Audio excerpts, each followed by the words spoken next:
अरे वाह, क्या सुंदर बगीचा है। चलो कुछ आराम कर लेता हूँ, तेज भूख भी लगी है। यह कहानी उस समय की है जब हनुमान जी लंका से सीता जी की कंगन लेकर वापस आ रहे थे। इतना सुंदर बगीचा तो मैंने आज तक नहीं देखा। यह लीला ऋषि मुनिंदर रूप में विराजमान पूर्ण परमेश्वर की थी। चलो पहले मैं स्नान कर लेता हूँ। हनुमान जी ने सीता माता से लाया हुआ कंगन रखा और तालाब में प्रवेश कर गए।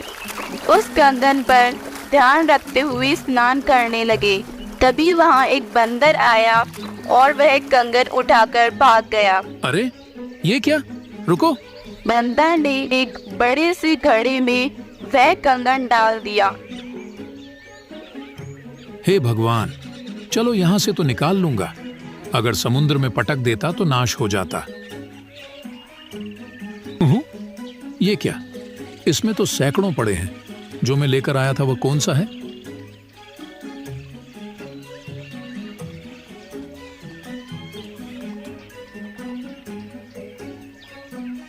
प्रणाम हो महात्मा जी। किसी बंदर ने मेरा कंगन आपके इस घड़े में डाल दिया है। कोई बात नहीं भाई, निकाल ले जाओ। लेकिन इसमें तो ऐसे ही सैकड़ों पड़े हैं। उनमें से मेरे वाला कौन सा है? भले आदमी, तेरा कंगन है और तू ही नहीं पहचान पा रहा है तो इसमें मैं कैसे बताऊं? महात्मा जी, आप तो जानते ही होंगे। दया कीजिए, मेरी पूरी मेहनत बेकार हो जाएगी। कैसी मेहनत? महात्मा जी, क्या आपको पता नहीं? मैं हनुमान हूं और लंका में सीता माता जी का पता लगा कर आया हूं। कौन सी सीता माता का पता लगा कर आए हो? महात्मा जी, आप कौन सी दुनिया में रहते हो? भगवान रामचंद्र जी की पत्नी है सीता माता। लंका के राजा रावण ने उन्हें कैद कर रखा है। मैं उन्हें खोज कर आया हूं। ये कंगन उन्हीं का है। उन्होंने मुझे ये निशानी के रूप में दिया है। भाई, ये आपके रामचंद्र जी न जाने कितनी बार जन्म और मर चुके हैं। ये सृष्टि कोई आज से ही नहीं चल रही। न जाने कितनी बार आप जैसे हनुमान यहाँ आ चुके हैं और कितनी ही बार ये घटना घट चुकी है। महात्मा जी, अभी तो आप मुझे ये बताइए कि वह कंगन कौन सा है? रामचंद्र जी मेरा इंतजार कर रहे होंगे।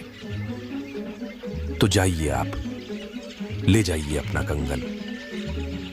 महात्मा जी, इसीलिए तो मैं आपसे पूछ रहा हूं, इनमें मेरा कंगन कौन सा है? कोई भी ले जाइए, सब एक ही काम करेंगे। सब आप ही के द्वारा डाले गए हैं। महात्मा जी, चलो आपकी बात मानी कि ये सब मेरे ही द्वारा डाले गए हैं। लेकिन हर बार हनुमान लेकर भी तो जाता है, इसी में थोड़ी छोड़ जाता है। हाँ, लेकर भी जाता है, लेकिन इस घड़े में ऐसी शक्ति है जिससे कि इसमें कुछ भी डालो तो वह समान दो में बदल जाती है। आप चाहो तो प्रयास करके देख सकते हो। हनुमान जी ने पास रखी एक कटोरी उठाई और घड़े में डाली। कटोरी घड़े में डाली तो वह 2 हो गई। वाकई महात्मा जी तो शक्तिशाली लगते हैं, लेकिन कभी और बात करूंगा। हे महात्मा, वैसे आप कौन हैं? आपका नाम क्या है? हमारा नाम मुनींद्र ऋषि है। हनुमान जी ने ऋषि जी को उनका नाम पूछा और प्रणाम करके चले गए। रामचंद्र जी का वनवास का समय पूरा होने पर राज तिलक होने के बाद माता सीता जी सभी सैनिकों और योद्धाओं को उपहार दे रही थी।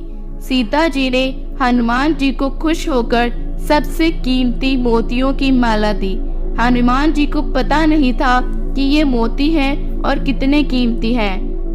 उन्होंने एक एक मोती को निकालकर देखा कि किसी मोती में राम का नाम है या नहीं। उन्हें एक भी मोती में राम का नाम नहीं मिला तो सभी को फोड़ रहे थे। कुछ देर बाद सीता जी वापस आई तो हनुमान जी की हरकत पर सीता जी को गुस्सा आ गया और कहा कि तुम रहोगे बंदर के बंदर ही।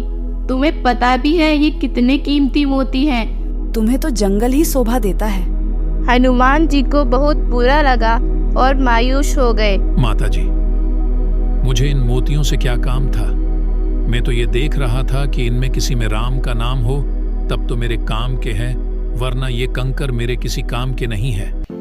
सीता जी के इस बर्ताव से हनुमान जी अयोध्या नगरी से चले गए और जंगल में एक पहाड़ी पर जाकर बैठ गए।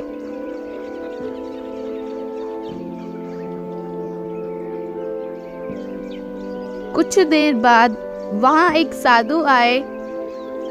राम राम भाई हनुमान। राम राम जी महात्मा जी, आइए बैठिए।